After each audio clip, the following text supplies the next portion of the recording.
Maths class में आपका स्वागत करता हूं। आज अपन एक फिर नया चैप्टर ले रहे हैं और क्वेश्चन भी इसका बहुत अच्छा आता है बोर्ड में, और वो ले रहे हैं प्रायिकता। तो प्रायिकता के लिए आप विशेष क्वेश्चन देखिए, उसकी डिटेल समझिए। तो देखिए अपन पढ़ रहे हैं प्रायिकता।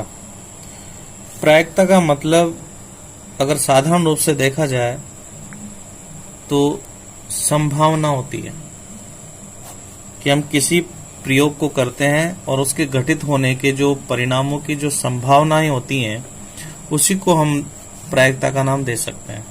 ये केवल संभावना ही होती हैं, वास्तविकता से इसका ज्यादा लिंक नहीं होता।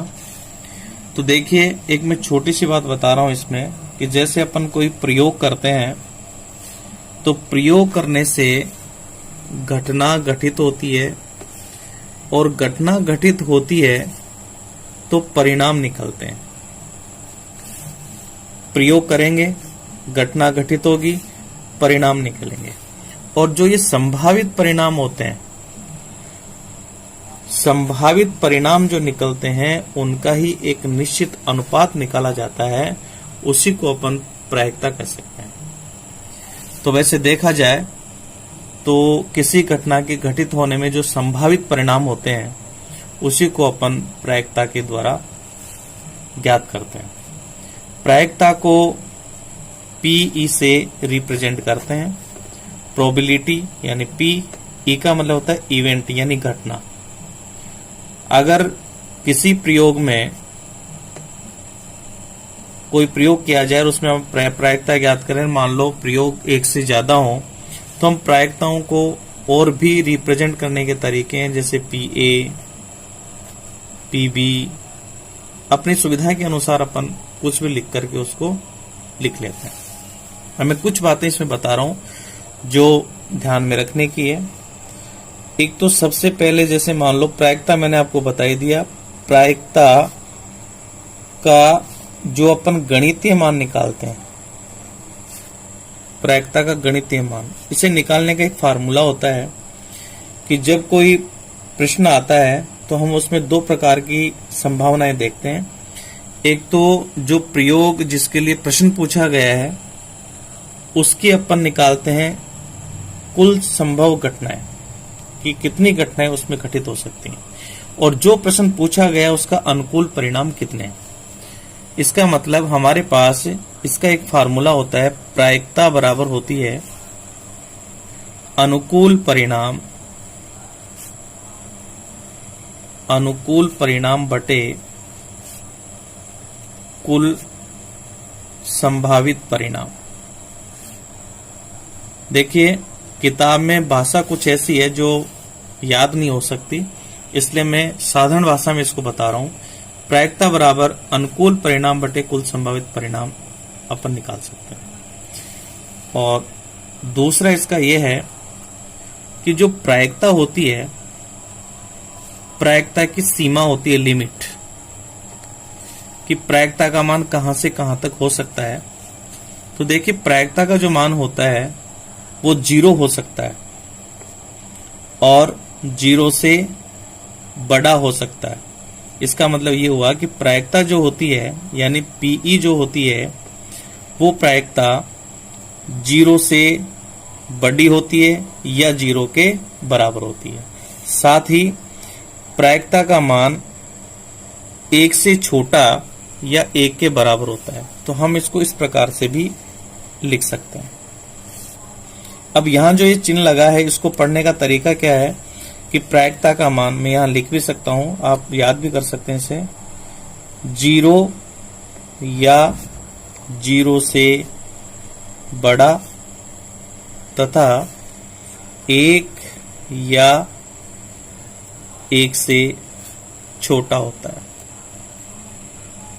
इसका मतलब यह हुआ कि यदि कोई हमें यह कहे कि प्रायिकता का मान क्या -0.5 हो सकता है, तो हम तुरंत कह सकते हैं कि नहीं, क्योंकि प्रायिकता कभी भी ऋणात्मक नहीं होती। 0 से बड़ा होता है हमेशा मान, 0 से छोटा नहीं होता। और यदि कोई हमें यह कहे कि क्या किसी की प्रायिकता 1.5 हो सकती है, तो हम कहेंगे नहीं हो सकती, क्योंकि एक से बड़ी प्रायिकता का मान नहीं हो सकता। तो ये थोड़ा सा हमें याद रखना होता है। और एक इसमें देखो, कई बार क्या होता है कि किसी घटना का घटित होना और उसी समय उसका घटित नहीं होने की प्रायिकता यदि पूछी जाती है, तो मैं जो बोर्ड में क्वेश्चन पूछा जाता है उसी के लिए मैं डायरेक्ट बता रहा हूं, उसे अपन एक प्रायिकता सिद्धांत से याद कर सकते हैं। प्रायिकता सिद्धांत से हम कई बार गणना करते हैं, किसी कार्य के होने की प्रायिकता हमें दे दे और फिर नहीं होने की प्रायिकता यदि हमें पूछे तो हम इसको ऐसे याद कर सकते हैं प्रायिकता सिद्धांत से, पीई। पी का मतलब हो गया किसी कार्य के होने की प्रायिकता प्लस उसी कार्य के नहीं होने की प्रायिकता, मान लो पीई बार है, नहीं होने की प्रायिकता को अपन पीई बार से लिखेंगे, बराबर इसका मान हमेशा एक होता है। यदि हमारे पास दोनों में से किसी एक का मान दिया हुआ होता है तो हम ये मान निकाल सकते हैं। कई बार बोर्ड में इस प्रकार के प्रश्न पूछे गए और इसे जैसे जैसे अपन प्रश्न आगे बढ़ाएंगे वैसे वैसे अपन इसमें और भी समझ लेंगे। मूल बातें ये होती हैं।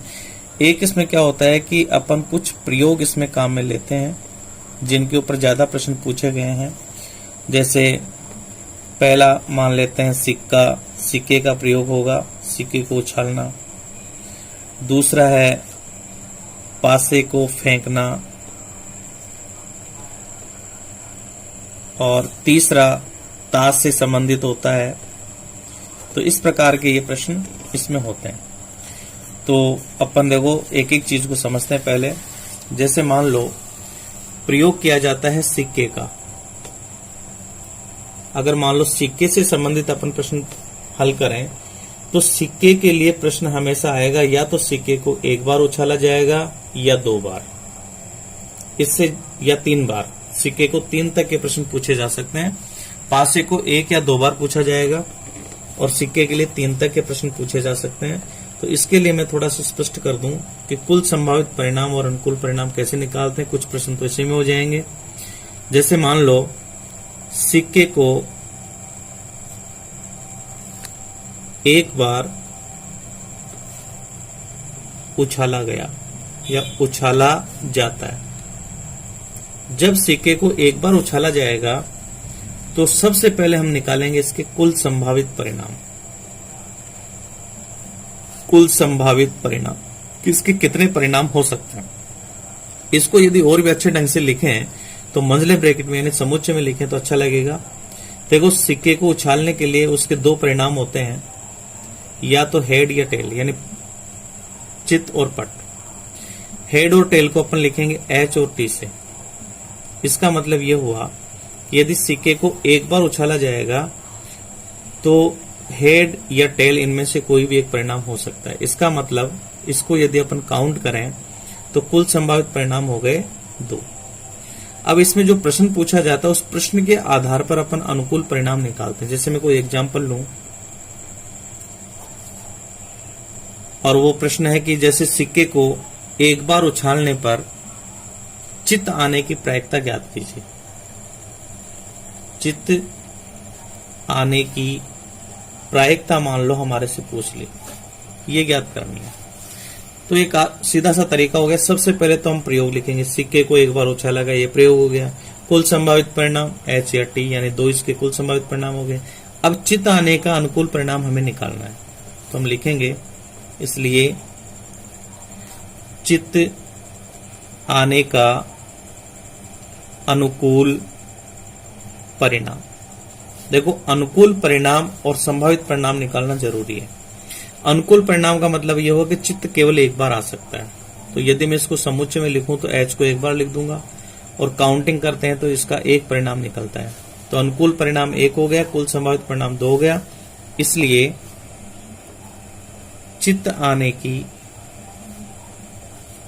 प्रायिकता, जिसको अपन P से रिप्रेजेंट कर सकते हैं, अनुकूल परिणाम 1 और कुल संभावित परिणाम 2, तो 1/2 इसकी प्रायिकता होगी। आगे अपन क्वेश्चन करेंगे तो और भी समझ में आ जाएगा। एक छोटा सा उदाहरण लेकर के मैंने इसको समझाया है।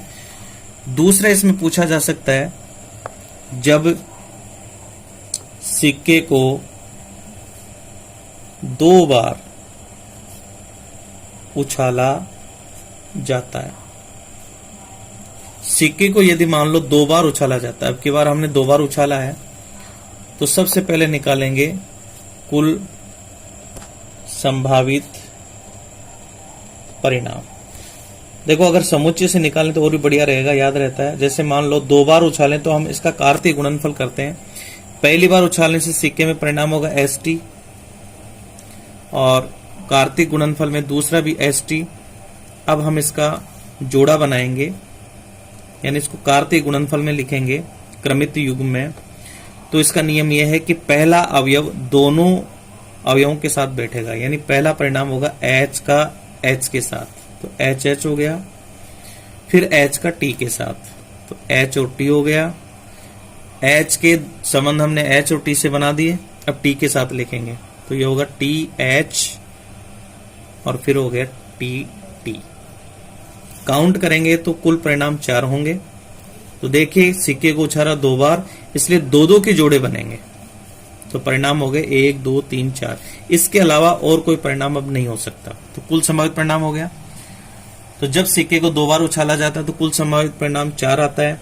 इसको देखो शॉर्ट में भी अपन निकाल सकते हैं डायरेक्ट, अर्थात इतना बड़ा नहीं लिखे तो ऐसे भी लिख सकते हैं, 1 बार उछालने से 2 परिणाम, दोबारा उछालने से 2 परिणाम, दोनों को गुणा करने से 4, दोनों में से कोई एक लिख देते हैं। और फिर जो प्रश्न पूछा जाता है उसका अनुकूल परिणाम निकालेंगे, और अनुकूल परिणाम में जब आप संभावित परिणाम का भाग देंगे तो हमें प्रायिकता प्राप्त हो जाएगी। ऐसे तीसरा इसका और विकल्प होता है कि जब सिक्के को 3 बार उछाला जाता है, तो 3 बार उछालने का मतलब होगा कुल संभावित परिणाम। तो देखो सिक्के को 3 बार उछालेंगे, तो जैसे पहला उछाला तो ST हुआ, दोबारा उछालेंगे फिर ST, और तीसरी बार उछालेंगे तो फिर HT। वही कार्तीय गुणनफल करेंगे, तो पहले का तो हमने परिणाम देखा था, मैं यहां लिख देता हूं। पहले का आया था HH ST, HH ST, और फिर आया TH और TT। अभी तक एक परिणाम और रह गया ST। इसका कार्तीय गुणनफल सबके साथ अपन संबंध बना के लिखेंगे, तो ये बनेगा 3-3 का जोड़ा होगा। पहले इसके साथ लिखेंगे H इसके साथ लिखेंगे H को, फिर H के साथ आएगा T, फिर ST के साथ लिखेंगे STH और STT, फिर लिखेंगे TH के साथ तो THH और THT, फिर लिखेंगे TT के साथ तो TTH और TTT। इसमें कई बार प्रश्न पूछा जाता है तो हम डायरेक्ट उसको काउंटिंग करके लिख सकते हैं। तो देखिए ये होगा 1 2 3 4 5 6 7 8 परिणाम होंगे। और इससे पहले मैंने बताया था कि यदि शॉर्ट में इसको निकालना चाहें तो हमें पता है कि सिक्के को 1 बार उछालने से 2 परिणाम होते हैं, 3 बार उछालेंगे तो इसको 3 बार गुणा कर दो तो ये 8 परिणाम होंगे। कैसे भी अपन निकाल सकते हैं। अब इसमें जो भी प्रश्न पूछा जाएगा उसका अनुकूल परिणाम निकालेंगे और फिर प्रायिकता ज्ञात करेंगे। तो बहुत सारे एग्जाम्पल लेकर के हम इसमें हल करेंगे इनको। और इसके साथ साथ फिर इसका जो दूसरा प्रयोग है वो है पासे का। तो पासे में अपन जानते ही हैं कि इसमें पासे को केवल 2 बार फेंका जाएगा। तो जैसे पहला है जब पासे को 1 बार फेंका जाता है, ये प्रयोग हो गया। इसलिए कुल संभावित परिणाम, तो संभावित परिणाम में पासे में 1 से 6 तक अंक होते हैं। तो अपन चाहें तो समुच्चय में 1 2 3 4 5 6 ऐसे लिख सकते हैं। काउंटिंग करेंगे तो 6 परिणाम हो गए। ऐसे ही इसमें पूछा जा सकता है कि जब पासे को 2 बार, अब की बार पासे को 2 बार फेंका जाता है तो कुल संभावित परिणाम। देखो मैं यहाँ डायरेक्ट ही बता रहा हूं कि एक बार फेंका जाएगा 6, 2 बार फेंका जाएगा 6, तो 6 गुणा 6 यानी 36 परिणाम होंगे। और यदि हम इसका परिणाम समुच्चय में देखना चाहें तो केवल समझने के लिए होता है, इसको वैसे लिखने की आवश्यकता नहीं है, इसलिए मैं अर्थात के साथ इसको समझा देता हूं कि हम इसको कैसे निकालते हैं। कि जैसे मान लो 2 बार सिक्के को फेंका, तो एक बार फेंकेंगे तो समुच्चय बनेगा 1 2 3 4 5 6। कार्तीय गुणनफल के लिए दोबारा फेंकेंगे तो 1 2 3 4 5 6 ऐसे होगा। और फिर हम इसका वही कार्तीय गुणनफल करेंगे, यानी क्रमित युग में लिख करके इनको जोड़े बनाएंगे। तो पहले अवयव का संबंध इन सारे अवयवों के साथ करेंगे, तो ये होगा 1 1 1 2 1 3 1 4 1 5 1 6। फिर 2 के साथ हो जाएगा 2 1 2 2 2 3 2 4 2 5 2 6। फिर 3 के साथ हो जाएगा 3 1 3 2 3 3 3 4 3 5 3 6। फिर 4 के साथ हो जाएगा 4 4 1 4 2 4 3 4 4 4 5 4 6। फिर 5 के साथ 5 1 5 2 5 3 5 4 5 5 5 6। और फिर 6 1 6 2 6 3 6 4 6 5 6 6। इन सबको काउंट करेंगे तो ये 36 होगा। ये देखो प्रश्न पूछते हैं तब ये काम में आते हैं। जैसे मान लो हमारे से पूछ लिया कि पासे को 2 बार फेंका तो कुल संभावित परिणाम, तो देखो इसमें 36 हो गया।